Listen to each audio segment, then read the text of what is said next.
గతంలో పెండింగ్ లో ఉన్న 4-5 విడతల రుణమాఫీ తెలంగాణ తరహాలో 2 లక్షల వరకు రైతుల రుణాలను మాఫీ చేయాలి. నకిలీ విత్తనాలకు అడ్డాగా మారిన ఆంధ్రప్రదేశ్ ఈ నెల 29 నుండి 30 వరకు మదనపల్లెలో రైతు సంఘం రాష్ట్ర స్థాయి సమ్మేళనాలు.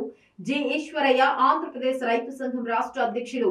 14 ఎన్నికల హామీలో భాగమైన 4-5 విడుదల రుణమాఫీ పెండింగ్ బకాయిలు చెల్లించి తెలంగాణ తరహాలో 2 లక్షల వరకు రుణమాఫీ అమలు చేయాలని సోమవారం స్థానిక ఎద్దుల ఈశ్వర్రెడ్డి హాల్ నందు జరిగిన విలేకరుల సమావేశంలో ఏపీ రైతు సంఘం రాష్ట్ర అధ్యక్షులు జి ఈశ్వరయ్య డిమాండ్ చేశారు.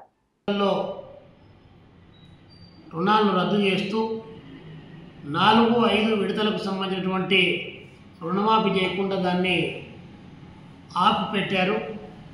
దాని ఫలితంగా దాదాపు 9,500 కోట్ల రూపాయలు రైతులకు చెల్లించాల్సినటువంటి బాండ్లు తీసుకొని ఇవ్వకుండా ఉన్నటువంటివి రుణాలు ఉన్నాయి. తక్షణం ఇప్పుడు మళ్ళీ మీ ప్రభుత్వం వచ్చింది కాబట్టి గతంలో రైతాంగానికి ఇచ్చినటువంటి హామీ మేరకు 4-5 రుణమాఫీ చేయాలని చెప్పేసి మేము ఆంధ్రప్రదేశ్ రైతు సంఘంగా డిమాండ్ చేస్తూ ఉన్నాం. అదేవిధంగా రాష్ట్రంలో రైతాంగం చాలా తీవ్రమైనటువంటి ఇబ్బందులు పడుతూ ఉంది.